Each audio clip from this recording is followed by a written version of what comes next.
It didn't begin with a public declaration, a press briefing outside the palace gates, or a formal announcement broadcast to the Commonwealth.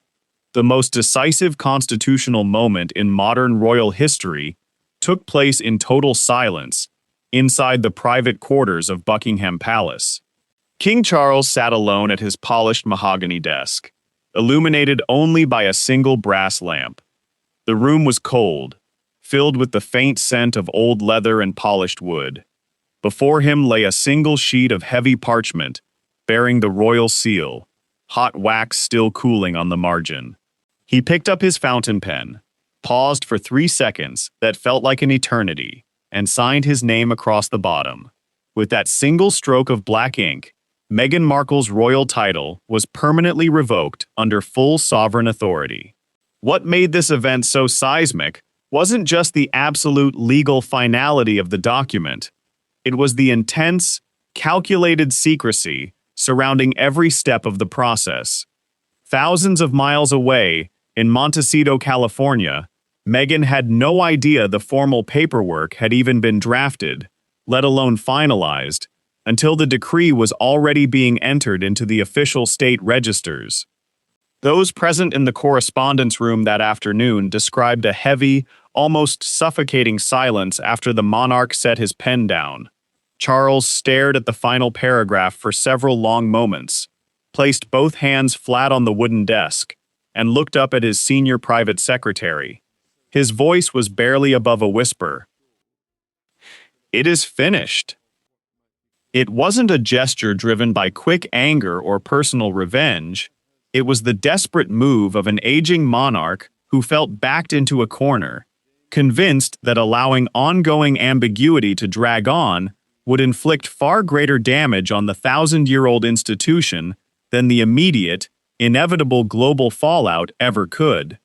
To truly understand how a king was brought to the point of signing away his own daughter-in-law's formal standing, you have to look past the official press releases and trace the long, fractured timeline of negotiations that preceded that quiet night in London. This historic decree didn't materialize out of thin air. It was the catastrophic climax of months of friction that finally reached a breaking point during a private gathering held inside the private apartments of Windsor Castle weeks earlier. It had been organized as a strictly confidential, off-the-record family summit, a rare, desperate effort to patch up personal grievances away from press aides, publicists, and television cameras. The rule of the room was simple: no notes, no leaks, and complete honesty. The seating was intentional, designed to foster closeness, yet the space between the armchairs felt like a chasm that no amount of informal conversation could bridge. However, the fragile truce collapsed the moment the conversation shifted to long-term branding, international initiatives, and public representation. According to accounts that later leaked from household logs, Meghan stood her ground with complete conviction. She stated flatly that the Duchess of Sussex title was now her permanent, global identity, regardless of palace regulations, historical precedents, or new institutional restrictions. A senior constitutional courtier gently interjected, reminding her that royal titles are not personal property. They exist purely at the grace and discretion of the reigning crown. Meghan's response was immediate and sharp. She pushed back her chair, looked directly across the table at the king, and declared that the name now belonged to her public life and could not simply be reclaimed whenever the palace felt uncomfortable. That single sentence altered the entire dynamic of the room. The room went dead silent. Aides standing near the doors exchanged nervous glances, aware that a line had just been crossed from family disagreement into institutional rebellion. For Charles, this was no longer a minor disagreement over royal etiquette or family protocol. It was a direct, unprecedented challenge to whether the sovereign even retained ultimate authority over royal honors. The situation grew far more complex days later, when Charles listened to a confidential audio recording of the meeting, captured by palace security archives that document sensitive indoor gatherings. Hearing the raw exchange secondhand, including Prince Harry stepping between his wife and the courtiers as voices began to rise, shattered any remaining hope the king held for an informal resolution. Every word on that tape underscored the reality that words alone were no longer going to resolve the divide. When a commercial briefing landed on his desk shortly after, revealing plans for a massive global media enterprise anchored prominently around the Sussex title, Charles knew his timeline had run out. Legal advisors warned him that once international trademarks and corporate structures fully locked the title into multi-million-dollar contracts, disentangling the crown from those private commercial ventures would become an administrative nightmare. If he didn't act before the venture launched, any future intervention would look weak, reactionary, and petty. Before turning the document over to the legal machinery of state, Charles requested one final face-to-face meeting with Prince Harry. No advisors, no legal teams, no media handlers. Just a father and a son sitting alone in the king's private sitting room as rain beat softly against the high-arched windows. On the small table between them lay 2 untouched glasses of water and a single dark leather folder containing the unsigned decree. The silence in the room was heavy, weighed down by years of unaddressed tension and public fallout. Charles tried to frame the issue as gently as he could. He explained that a royal title carries an implicit, inescapable representation of the crown, a status that couldn't be maintained while living abroad, entirely free from the duties, oversight, and public accountability required by the state. Harry's reaction was instant. He accused his father of weaponizing the institution to humiliate Meghan simply because she refused to bow to palace authority. He pointed out the endless double standards within the royal ecosystem, arguing that other family members had been permitted private lives without facing such severe institutional erasure. To Harry, this wasn't about constitutional logic. It was a personal betrayal disguised as royal duty. Desperate to avoid a permanent family tragedy, Charles extended a delicate, narrow compromise. Meghan could continue using the Sussex name in private, informal social settings, but all formal, commercial, and public branding use would have to cease immediately. It was a middle ground meant to offer a dignified exit without sacrificing the crown's authority. Harry rejected the offer on the spot.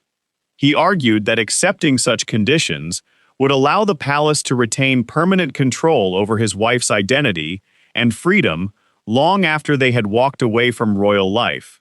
In a moment of raw emotion, Harry reached for the folder, scanned the harsh opening lines of the draft, and set it down so forcefully that the water glasses trembled against the tabletop. He demanded to know if his father had already made up his mind. Charles slowly closed the folder and told his son that refusing the middle ground left him with no responsible alternative. Harry walked toward the door, paused at the threshold, as if waiting for a single word that might save the relationship. But nothing came. As the heavy wooden door clicked shut, the king knew the last attempt at family reconciliation had officially failed. While the king's hand held the pen, he was far from the only force driving the decision forward. Behind the scenes, the pressure on the monarch had reached an all-time high from every corner of the royal establishment, creating an atmosphere where compromise was viewed by courtiers as fatal weakness. William approached the crisis with a cold, strategic focus on the future of the monarchy. In emergency meetings with senior advisors, he laid out a relentless case for long-term preservation. He argued passionately in council that allowing royal designations to be commercialized independently of public service set a disastrous precedent. For William, this wasn't a personal rivalry with his brother. It was an existential necessity to protect the throne he would one day inherit. He insisted that the boundaries between private commerce and public crown authority had to be restored, no matter the personal cost, because allowing a parallel royal brand to flourish overseas would eventually erode the legitimacy of the reign itself. Camilla, on the other hand, urged caution. In private conversations documented in household notes, she warned Charles that while stripping the title might yield a short-term victory for palace authority, it would guarantee a permanent, unhealable wound within the family. She knew firsthand the brutality of public perception and reminded him that the public would only see a cold father, not the months of institutional pressure behind his pen.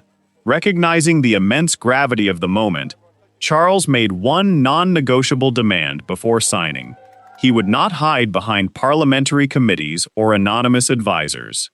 The order would carry his signature alone, ensuring that full historical responsibility rested squarely on his shoulders. When the formal dispatch finally reached California, transmitted through confidential high-level legal channels, the psychological blow was immediate and severe.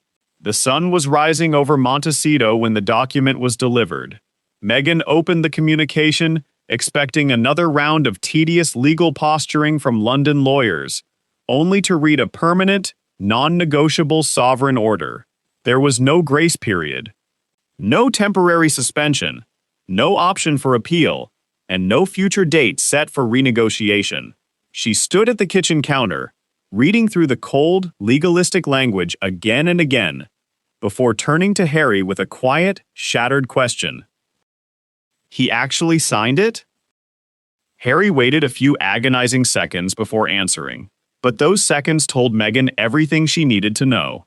Having seen the dark folder on the desk in London, Harry had known permanent removal was a real possibility, but he had clung to the desperate hope that his father would hesitate at the last second.